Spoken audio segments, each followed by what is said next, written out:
Another way to help the front-end user enter in the correct amount of data or type of data within a field is to use what's called an input mask. An input mask is a bunch of symbols that for every time a person types in something, it'll replace that symbol. For example, over here I have the phone number field, and when I enter in a new record here, I don't know if I need to put in a 7-digit phone number or a 10-digit unless I look in the previous entries up above. But if this is a new table, I have no previous entries, so I'm kind of guessing. But with symbols, I can actually put in like 10 pound symbols here to indicate to the user I'd like a 10-digit phone number. Or I can use 7 pound symbols, or you can use other symbols like an @ symbol or underscore. To get started, I want to be able to change this from the datasheet view to the design view by clicking on the design view button.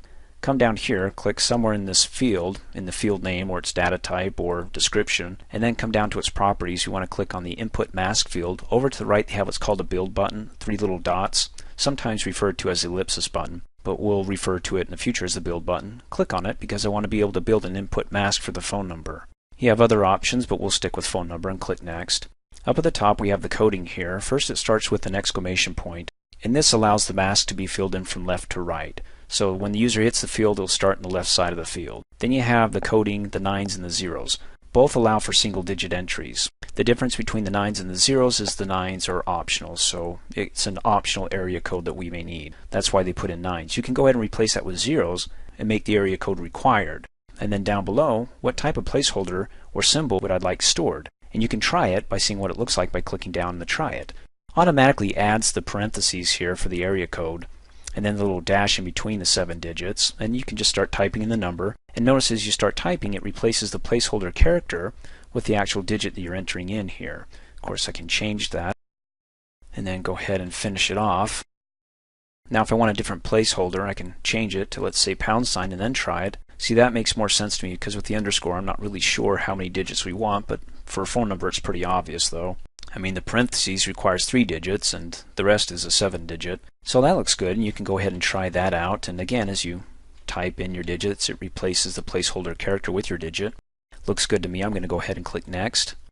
How do you want to store the data? With the symbols in the mask like this, or without the symbols? Now if you choose without the symbols will still be displayed to the user, but it won't store them, and it's going to help reduce the size of your database. But if for whatever reason you want the symbols to be used later on when it comes to more advanced levels of access, then go ahead and say you want to store the symbols. I'm going to say without to keep my database small.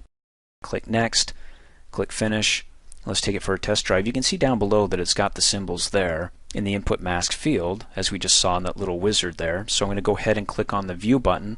Be sure to save your work so I can go to my datasheet view, and then come down here and click in the phone field, and there it is.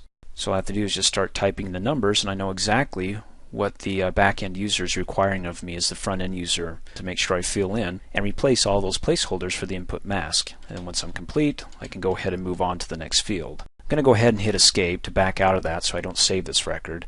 And let's do another example here. I'm looking at the employee ID.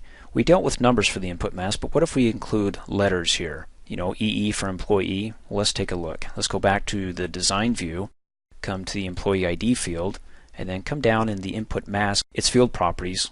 Come over to the right, click on the ellipsis button or the build button, and then what I want to do is I already have the employee ID here, but I can go ahead and if I want to create a new one, just click on the edit list button.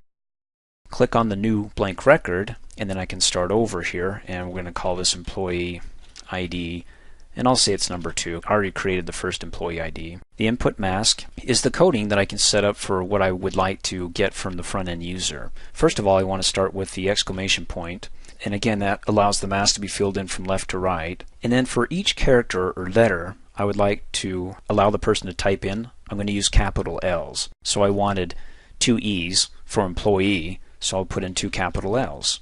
Then I'll go ahead and I'll put in for single digits, because remember after EE we had a single digit number like 1, 2, or 3, so I want to use the 0. That's the coding for single digits. Give me a dash and then 2 more single digit numbers.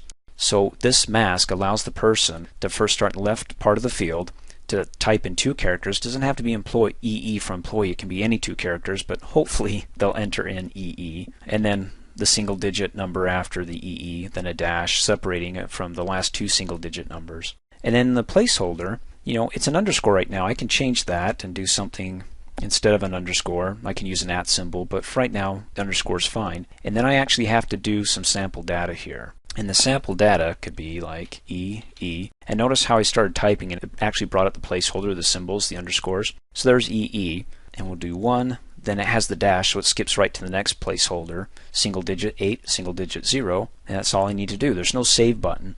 All I have to do to save it is just close out of it when I'm finished. And you can see there's employee ID, and if I scroll down, there's employee ID too. I'll use that one, select it, go ahead and click Next. Finish the wizard here, and of course I can click on the drop down arrow and use different placeholders. Again, I can use the underscore, try it down here, and if I like what I see, go ahead and click Next. Again, do you want to store it with or without the symbols in the mask? We can say with, and then go ahead and click Next, and then finish it. There's the coding down below. Let's go ahead and take it for a test drive. Click on the View button. Be sure to save your work. Click on Yes. Come down here. See, I clicked within the field, so that wherever I clicked, that's where it landed. If I was tabbing to the field, it would have started on the leftmost part of the field here. And then we just go EE1, say 35 is the next record, tab.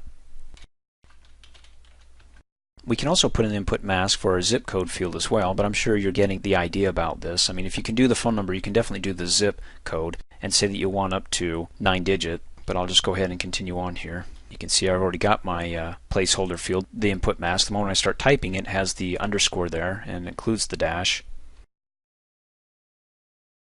And that's it. And you notice when I typed in the date, I didn't type in the full 2007, I just typed in 07, and it automatically converted it to 2007.